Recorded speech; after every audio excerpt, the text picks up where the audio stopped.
Have you ever experienced one of those days when you felt that the world is too heavy, life is too heavy, you can't do it anymore, where just getting out of bed also feels like a marathon task, where you just feel as if you can't do this anymore. And no matter how hard you try, nothing seems to work. And it feels as if a cloud of doom has been hanging over you. It's exhausting and it's so painful. Then let me tell you, you are not alone. Hi everyone, welcome back to my channel. I'm Ekta, and today in this video, I am going to talk about something that we all have been through at some point in our life, and that is sadness. We all have done that, been there, did whatever that was possible in order to deal with that sadness. But today in this video, I'll talk about how there are certain patterns that we follow when we are sad, and what are the things that we shouldn't be doing when we are sad, which we often indulge into, which makes the whole journey all the more bad. You know, there are some studies that show that sadness, despite being unpleasant, they help us reflecting and processing our emotions. It helps us know who we are as a person. And it also helps us process our life's difficulties. According to studies, 264 million people go through depression. And even if you're not experiencing chronic or clinical depression, sadness is something that we all experience, and sadness can be truly overwhelming. And when it lingers, it can truly feel like you are in a quicksand. No matter what you try and you do, you don't know how to get out of it. But here's the thing, you know, sadness is a universal emotion. It's a natural emotion that we all experience, we all go through. What really matters and what really makes a difference is how do you deal with that emotion. Even Dr. Gabor Mate once said that trauma is not what happens to you, it's what you do with what happens to you. And that makes a huge difference. Because many times we unknowingly do things or indulge into certain activities that makes our sadness worse. So I'll tell you what not to do when you're sad. And these are some psychology-backed hacks. But before we dive in, I want to ask you one thing. What do you do when you are sad? How do you handle yourself when you're sad? Have you tried suppressing yourself? Have you tried distracting yourself or isolating yourself? These are some of the common responses, and I'll tell you why these responses don't work. As per cognitive behavioral therapy, which is also known as CBT in psychology, sadness often results in a cognitive distortion. It makes us feel that life is either good or bad. It gives us this black and white mentality. It gives us the all or nothing thinking. हमें लगता है कि life बहुत अच्छी है या life बहुत बुरी है. We fail to understand that life is all about finding a middle way. Life is all about finding that balance between the good and the bad, is finding that gray spot. In short, it gets us into catastrophizing. It makes situations worse than they are, trapping us into this whole cycle of rumination and helplessness. So let's get real about sadness. Here are the 5 things that you shouldn't do when you're sad. First things first, stop suppressing your emotions. A lot of people actually suppress their emotions सोच के कि अगर अभी मुझे sad feel हो रहा है या I'm feeling angry, I'll just try to keep it away or I'll not face it क्योंकि वक्त के साथ वो better हो जाएगा. There are different ways how people suppress their emotions. They either switch to substances, they switch to social media, they switch to just going on a window shopping. There are many ways how we suppress our emotions. But जितनी force के साथ हम उसे suppress करने की कोशिश करते हैं, उतनी ही force के साथ वो बाहर आता है. Think about a beach ball. जब जितना ही आप उसे force करोगे अंदर डालने के लिए, उतनी ही force के साथ वो बाहर उछल करके आता है. So instead of fighting your sadness, instead of fighting those emotions, just let it surface, acknowledge it. Know what exactly are you experiencing and why are you experiencing that. Because according to Freud's psychoanalytic theory, repressed emotions can lead to emotional buildup and later manifest as anxiety or even depression. So it's better to acknowledge these emotions and feel it in that moment. Because as Carl Jung once said, what you resist persists. Then comes number 2, seeking comfort through substance. There are so many people who try to escape facing from the truth क्योंकि उन्हें अपनी guilt या अपनी emotions, अपनी sadness, अपनी problems को face नहीं करना. They choose an easy escape. They choose to either indulge themselves in a promiscuous act or it could be substance such as drugs or alcohol. आपको उस moment के लिए तो वो comfort दे देता है. But in a long run, it actually creates more problems. Because in a way, we're trying to numb our emotions through substance or mindless scrolling or even binge watching TV shows. These are temporary distractions, but they don't really solve your problems. You know, as per psychology, Behavioral avoidance is just a coping mechanism where you avoid dealing with difficult emotions or difficult situations as opposed to facing them. Now, the problem is that avoidance does not fix your problem from the root cause level. Although it gives you a temporary relief, but over a period of time, it makes sadness worse, especially when the distraction fades. Think about it like a cycle. Let's say you've been feeling sad and upset. तो उसको subside करने के लिए आप चले गए दोस्तों के साथ to have a drink or two.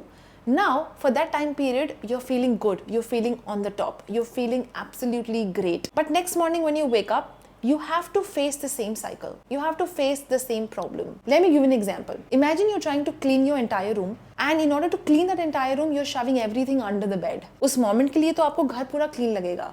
But over a period of time, you will realize there's a pile-up of unwanted things. There's a pile-up of mess which is under your bed that needs to be cleaned and addressed. And as Robert Frost once said, that the only way out is through. Which then takes me to our next point, that is, do not make a decision when you're experiencing extreme sadness or when you're down. Because when you're experiencing high emotions, there are chances that you might not act out of logic or rationality. Let me explain how. As per neuroscience, the part of our brain that processes emotions, known as amygdala, is actually connected with our prefrontal cortex. Now, this prefrontal cortex is a part of our brain which processes and handles decision making, logical thinking, rationality, and time management. So, when you experience high emotions, there is something called amygdala hijack, which means your amygdala completely hijacks your prefrontal cortex, and which is why you often find it difficult to make logical decisions or logical actions.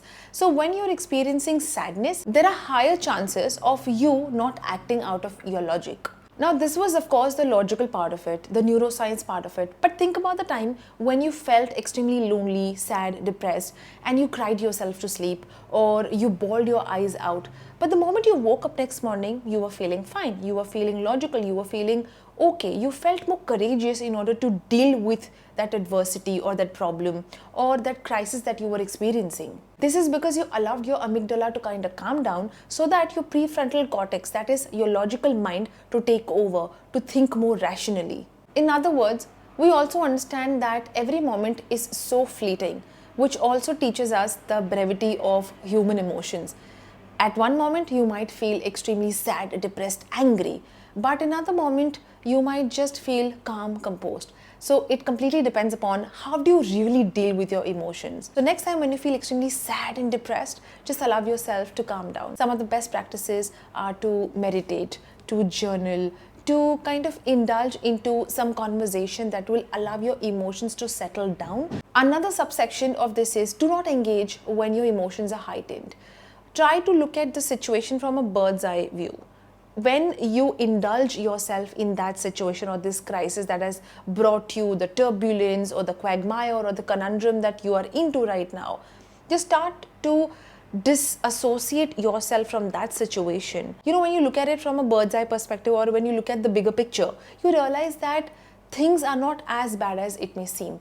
And you will allow your sadness to subside so that you can think more logically. Because one of the worst things that we can do when we are sad is we let ourselves spiral down into this negative loop, this negative thinking. Because to be very honest, sadness has its own way of magnifying problems or worries or regrets, leading to this whole cycle of rumination and insecurity. In fact, CBT also teaches us that our thoughts influences our emotions. So when we dwell on negative thoughts, it actually enforces our negative emotions, our sadness, making it extremely hard to break free. As Dan Millman once said, you don't have to control your thoughts, you just have to stop letting them control you. So instead of letting these thoughts spiral you down, engage into some thought stopping techniques. So when you see yourself or catch yourself into this whole loop of negative thoughts, just clearly shout and scream, stop.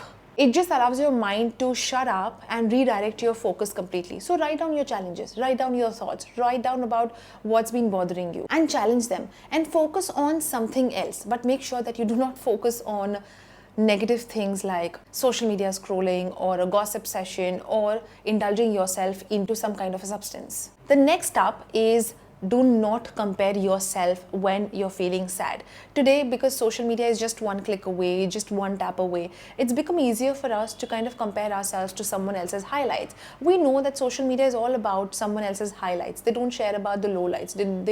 People don't share about their problems. Let me give an example. Let's say you went to a restaurant and you ordered a nice bowl of quinoa salad. And because you're someone who loves to share things on social media, you took a picture of that quinoa salad and posted it on your social media. Now, after taking a bite of that salad, you just didn't like it and you decided to call for a bowl of fries and just kept the salad away.